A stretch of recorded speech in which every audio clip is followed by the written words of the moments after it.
Don't just be another foreigner, be a local Laowai. Welcome back to Local Laowai, the show that gives you everything you need to know for a smooth transition to life in China. I'm Donny Newman. All right, Donny, so I messed up on that banquet last time. But you know what? Forget that job. I quit. What? Just like that? Absolutely, Donny. China is the land of opportunity. Why spend all my days caged up in a cubicle working for the man? I've decided to strike it out on my own. Any suggestions? Well, there's a lot you could do, but seeing as you're the proud Brit that you are, why not put your natural talents to use? What? Drinking warm beer and playing cricket? Not quite. Talking about starting an English school. Oh. Plenty of Laowais have taught at English schools during their time here in China. Why not strike out and start one on your own? Watch this episode of Local Laowai to get savvy on opening an English school here in China.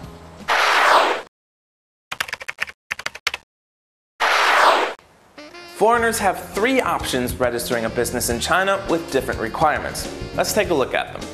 One popular choice for Laowai is to register a WFI, or a wholly owned foreign enterprise.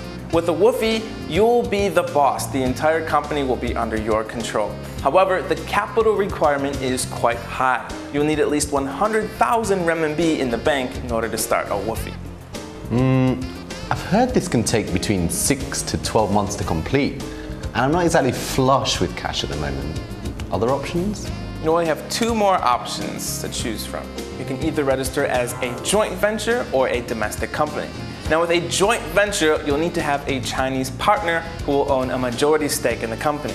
And 25% of the capital will need to come from the foreigner. Now the capital requirement for a JV is much lower than a WFI, at around 30,000 renminbi. The last option is to register as a domestic company, in which case you'll own a much smaller portion of the company. You'll need 2 or more Chinese partners, and you'll still need to cough up 30,000 renminbi for the capital requirement. Now children, repeat after me. I am, he is, you are, they are. Robertson, detention! Oh God, no. A school is definitely not for me. Alright, then forget about a school. Why not start a training center? With a training center, you can skip a lot of the paperwork involved with registering a school.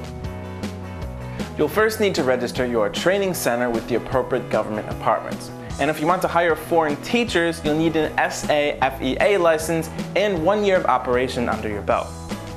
You'll also need to sign a multi-year lease with a realty agent or landlord and be inspected by the local and provincial levels of government. Something that you should be prepared for at all times, as the inspectors will show up without advance notice.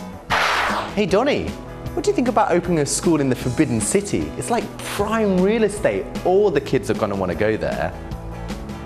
Choosing location is key.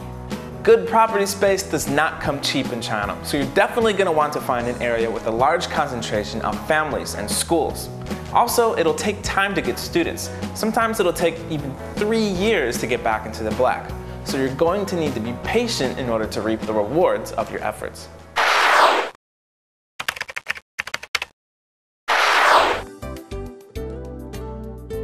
We're here now speaking with Dion Huey, the founder of English Channel English Teaching Training Center here in Beijing.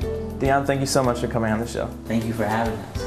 Now, as a foreigner here in China, what were the challenges that you ran into, and how were you able to cope with those challenges? Finding the right teachers is a challenge.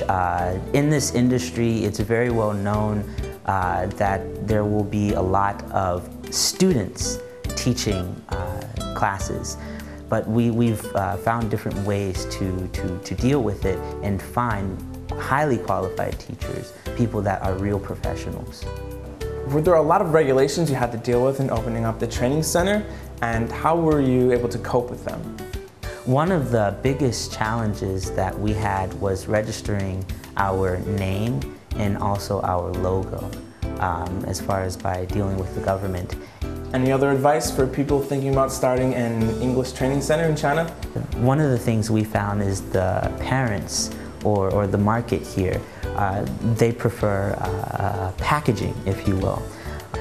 Also, I would recommend finding some highly qualified key staff members to help you accomplish things, specifically marketing. Now children, today we're going to be learning about Paul? It's just practice till the real students come in. I'm Donny Newman. We'll see you and your imaginary students next time.